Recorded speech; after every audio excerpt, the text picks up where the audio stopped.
Buenas, ¿qué tal? ¿Cómo andan? Luego de la primera semana de trabajo, estamos ahí haciendo algunos intercambios y las presentaciones. Estuve leyendo algunos, respondiendo la mayor cantidad posible para quienes ya participaron de esta primera semana de trabajo, ya tengan el camino allanado para el siguiente foro. Quienes no participaron pueden hacerlo durante esta semana o las siguientes. Nuevamente vuelvo a insistir en que cuanto más a tiempo estén en las intervenciones, más se beneficiarán con respecto a las lecturas y bueno, llegarán mejor también al examen. En principio, quiero proponerles que hoy trabajemos sobre un nuevo texto que quizás ya lo hemos mencionado. Es el texto de Enfoques de la Enseñanza de Fenstermacher y Soltis. Es el tercero de los textos de la unidad 1. Sí, ya hemos hecho referencia al texto de Daniel Feldman y al texto de Laura Basabe y Estela Colts. Y hoy también trataremos de abordar algunos conceptos que tienen que ver con el texto de Brunner, que ya hemos estado leyendo, que está escrito por Laura Basabe. En este texto también hace referencia a Vygotsky. Y además trabajaremos algunos de los conceptos de Vygotsky, propiamente dichos de Vygotsky, que están en el texto escrito por un tal Daniels, que es un estudioso norteamericano sobre la obra de Vygotsky. Bueno, empecemos por el texto de Fenstermacher y Soltis. En principio quizás hago un repaso literal de lo que trabajan estos autores. Me gustaría quizás que vayamos paso por paso con respecto a sus posibilidades. Y en principio hacerles una recomendación con respecto a este texto. El texto de Fenstermacher y Soltis es extenso. Depende de cómo ustedes están acostumbradas a estudiar, a leer los textos.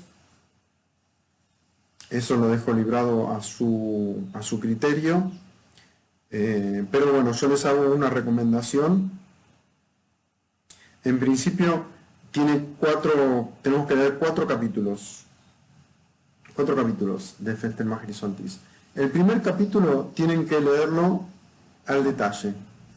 ¿Por qué? Por dos razones. En principio, porque el primer capítulo de Fenstermacher y Soltis, los autores fundamentan por qué escribieron de esta manera, por qué inventaron el concepto de enfoques, y hacen referencia al trabajo que les permitió escribir estos cuatro capítulos, no la obra entera, que bueno, que son más capítulos, pero nosotros leemos solo cuatro.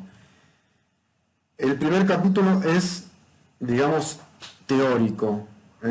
En cambio, los otros capítulos son más llevaderos porque cuenta un poco, de forma bastante amigable, las observaciones que hicieron a los docentes en los cuales ellos se basan para construir el concepto de enfoques y cada uno de los enfoques, ¿sí?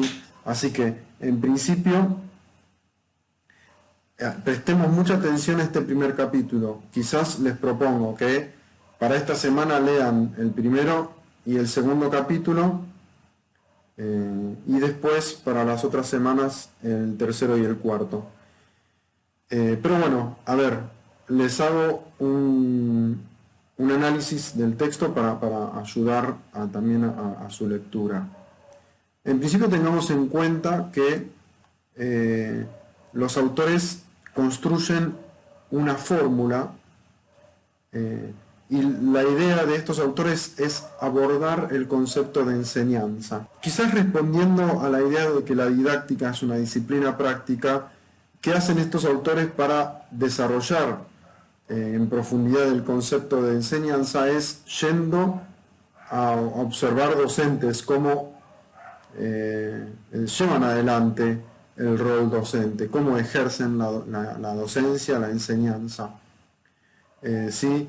Y quizás reducen al mínimo la cantidad de docentes que exponen en el texto. Nosotros vamos a leer 3 de estos textos que representan para los autores estos enfoques, ¿sí?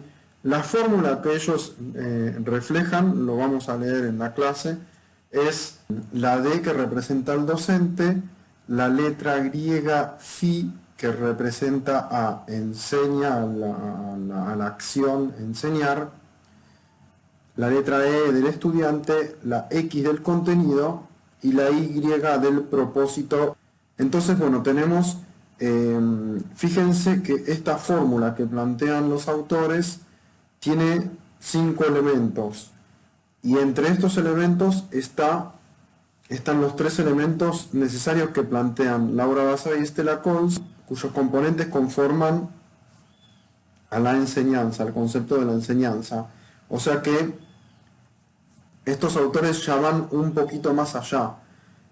Y además, como veníamos diciendo, que solamente estos 3 elementos son los componentes básicos, no pueden faltar cuando hablamos de enseñanza. Pero la realidad es que la enseñanza es una acción compleja, entonces en esa complejidad vamos a ver cómo se relacionan de diferentes maneras el docente con el contenido, el docente con el estudiante y sus viceversas, ¿no? Contenido docente, estudiante docente. Entonces, en principio tenemos que estos autores diseñaron esta fórmula para definir a la enseñanza, y lo hicieron a partir de estos docentes que observaron, ¿sí? En esta primera unidad vamos a ver que además hacen algunas definiciones generales, ¿sí?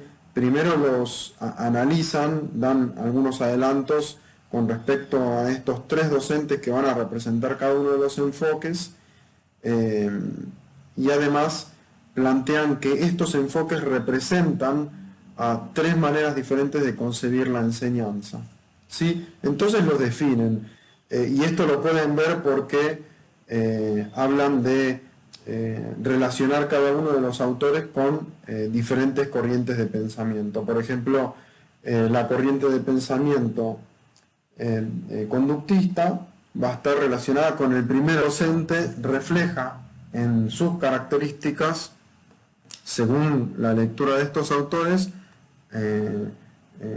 algunas nociones o algunos preceptos del conductismo. Por ejemplo, estos autores llaman al docente ejecutivo, al enfoque ejecutivo, como un gerente del tiempo. ¿Sí? Un juego que yo suelo hacer para también ayudar a que se comprenda el texto es que cada uno de los docentes pone mayor atención en alguno de los elementos de la enseñanza.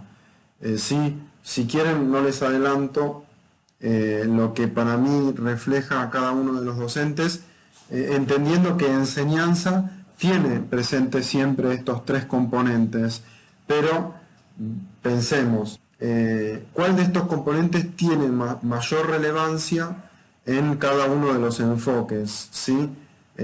Es una lectura, una ayuda a memoria que nosotros podemos hacer para problematizar también cada uno de los componentes. Pero, por ejemplo, digamos, si el enfoque ejecutivo busca adecuar el contenido en el tiempo del que dispone, entonces hay algunos de los elementos que tienen mayor peso para este docente cuando ejerce su profesión, ¿no? Pero sin empezar a dedicar tiempo a cada uno de los enfoques, me gustaría que presten atención a una de las definiciones de los autores, porque los autores dicen, bueno, por más que ellos tengan su perspectiva y tengan su lectura y nosotros podamos hacer un análisis a partir de allí, Lo que podemos tener en cuenta es que el análisis que hacen estos autores, siempre con la idea de profundizar el análisis en el concepto de enseñanza, es que ninguno de estos tres docentes es mejor que el otro.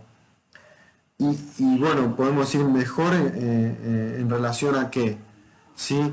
Pero bueno, lo que podemos pensar, según estos autores, es que existe un concepto, una concepción de lo que es la buena enseñanza, una concepción, digamos, desde la disciplina de la didáctica. El buen docente es aquel que de alguna manera logra sus propósitos, logra lo que se propone. Y esto puede diferir entre un docente y otro, claro está. Pero hay dos o tres características comunes entre estos docentes. En principio, que planifican sus clases. Y al planificarlas, ¿no?, al hacer una actividad previa al dictado de la clase, se proponen en lograr determinados objetivos o determinadas metas.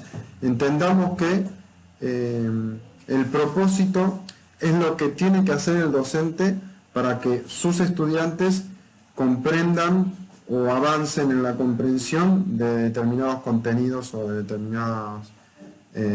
determinado campo, determinada área, ¿sí? O sea, que supongamos que el docente de matemática se propone que sus alumnos de cuarto grado aprendan a multiplicar y a dividir o mejoren sus habilidades con respecto a la multiplicación y a la división. Y el docente va a decir, bueno, mi objetivo es que mejoren sus habilidades con respecto a la multiplicación y la división. ¿Qué se propone hacer el docente con respecto a esto? Bueno, darles ejercicios, bueno, bueno. Si el docente a lo largo de su propuesta logra en buena medida que sus estudiantes logren estos objetivos a partir de las acciones que se propuso y que planificó, entonces este docente, según la definición de Feuersted-Mager y Soltis, es un buen docente, ¿sí? Es interesante esta idea porque los autores plantean tres enfoques diferentes que tienen muchas cuestiones visibles entre sí, que reflejan diferentes características, por lo cual entonces podrán tener propósitos diferentes, ¿sí? Por supuesto que los tienen porque en principio estos tres docentes dictan contenidos diferentes, ¿sí? Tenemos un docente de matemática, una docente de literatura. Ustedes van a ver que esta docente, Nancy Kwon, dice que es docente de inglés, pero en realidad es docente de literatura inglesa, está mal hecha la traducción. Y Roberto Umbras es docente de historia. Entonces, básicamente esto es lo que van a encontrar y que se van a tener propósitos diferentes. Algunas nociones que vamos a encontrar en el enfoque ejecutivo, por ejemplo, es con respecto al manejo del tiempo en relación al contenido. Y van a ver algunos análisis bien minuciosos de, por ejemplo, un estudiante que avanzó de determinada manera con respecto a la atención que le brindó el docente. Entonces, este tipo de análisis tiene mucho que ver con el gerenciamiento del tiempo en clase y su relación con teorías como el conductismo. Lo que vamos a notar de característico en el enfoque ejecutivo para los autores se va a reflejar en la fórmula que ellos desarrollaron para el símbolo de la letra griega en la acción enseñar. Para el enfoque ejecutivo, lo importante, o sea, lo que se propone el docente ejecutivo es formar a su estudiante en capacidades técnicas. Sí, o sea, diciéndolo de otra manera, vendría a ser una especie de aprendizaje memorístico con el cual el docente se conforma, porque si ustedes leen lo que los autores mencionan con respecto al enfoque ejecutivo, es que este enfoque quizás está más relacionado a un tipo de docente de otras épocas, ¿no? Los docentes cada vez se enfrentan con nuevos desafíos, ¿no? Con respecto a que, por ejemplo, quizás esta lectura del enfoque ejecutivo sería hoy en día algo un poco estereotipado, ¿no? Lo que el imaginario general puede representar la docencia. O sea, el docente va a la clase, da el contenido y se va a su casa a descansar. En cambio, la realidad dicta que el docente destina un porcentaje determinado de tiempo al dictado del contenido en sí y luego se ocupa de otras cuestiones que tienen que ver con la conducta, con el llenado de papeles, cuestiones administrativas, qué sé yo, trabajar con algún o lidiar con algún padre o madre enojado, etcétera. Entonces, el enfoque ejecutivo va a reflejar más que nada este tipo de docente quizás estereotipado, ¿no? Lo podemos caracterizar de esa manera.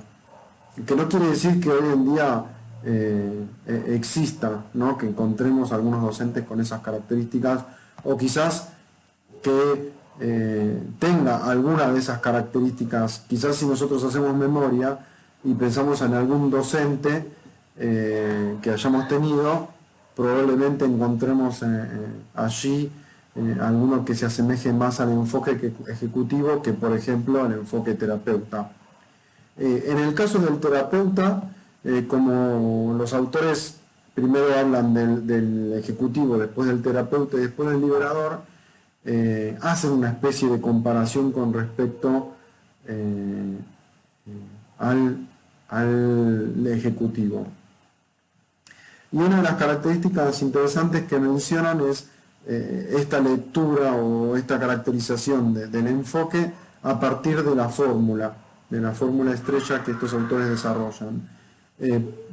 Cuando dicen que en el ejecutivo la acción de enseñar para el ejecutivo es lograr que sus estudiantes tengan habilidades técnicas con respecto al área que trabajan, para el enfoque terapeuta, el propósito de este tipo de docentes tiene que ver con formar una personalidad auténtica, ¿no?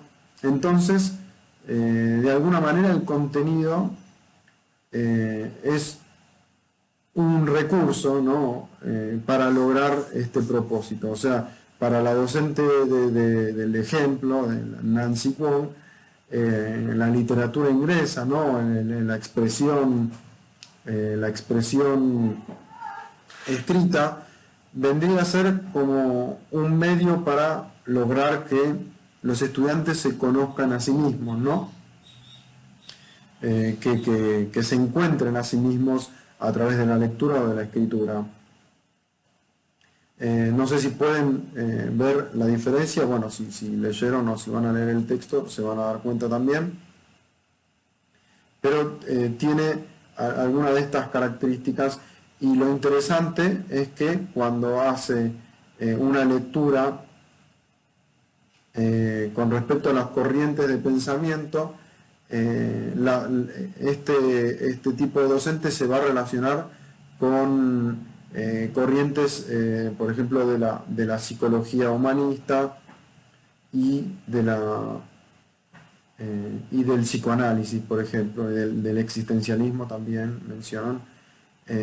Bueno, son cuestiones que tienen que ver con la búsqueda de la propia personalidad, ¿no? Indagar sobre lo que sucede a cada persona. Y además yo agregaría que si miramos la historia de la educación, cuando vemos el conductismo, la mirada estaba puesta en qué podían hacer los docentes para que el aprendizaje o el cambio de la conducta sucediera según lo esperado, ¿no? En cambio, más cerca, con quizás el florecimiento de perspectivas psicológicas posteriores al conductismo, como es el cognitivismo, como es el psicoanálisis, encontramos que la mirada está más puesta en el sujeto, ¿no? La centralidad en el niño. Esto se tradujo en corrientes pedagógicas que tienen que ver con esto, justamente, la centralidad del niño, y quizás el corrimiento un poquito de la centralidad del docente. Fíjense que la docente terapeuta dedica mucho tiempo desde el dictado de su materia a lograr que los estudiantes se encuentren a sí mismos. O sea, le interesa saber con quiénes está trabajando, le interesa lo que les sucede en sus vidas, por lo general, y elige el contenido en función de este propósito. En el enfoque liberador, lo que vamos a encontrar es un acento en la parte del contenido. ¿Sí? En el ejemplo de los autores que tenemos para leer, el Roberto Umbras enseña historia y quizás no basta con decir que el acento esté puesto en el contenido, porque para el docente liberador es importante las formas en las cuales se enseña una disciplina.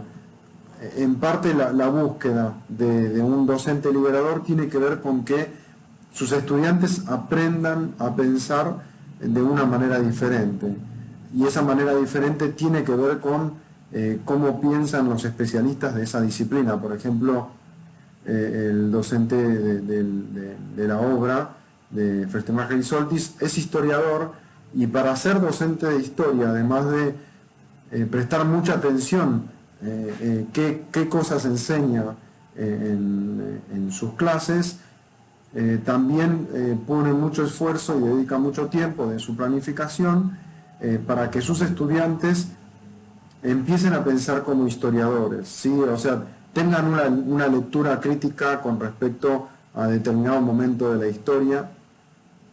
Sería uno de los propósitos del docente del enfoque liberador. Los autores también relacionan las teorías que tienen que ver con la liberación. Por ejemplo, mencionan autores como Henri Giroux, el francés Henri Giroux, o como el brasilero Paulo Freire, y además abren la lectura del docente liberador hacia un docente emancipador. O sea, es similar en algunas cuestiones, pero además plantea esta característica de una mirada crítica específica.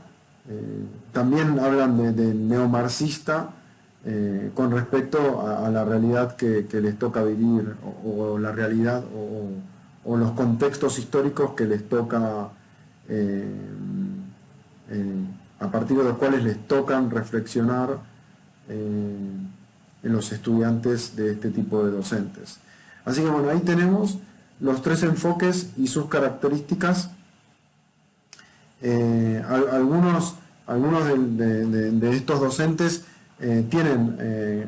están mencionados por los autores según cuál de los elementos de enseñanza tienen mayor hincapié, hacen mayor hincapié. Pero bueno, en principio, para que ustedes tengan una aproximación a este texto, es un análisis pormenorizado, digamos. pero después podemos seguir haciendo una lectura con respecto a esto en el foro que vamos a encontrar publicado para esta oportunidad. Además, me gustaría hablar hoy un poco más con respecto a los conceptos que tienen que ver con Brunner, que plantea Laura Basabe en su artículo, y con Vygotsky en el texto de Daniels.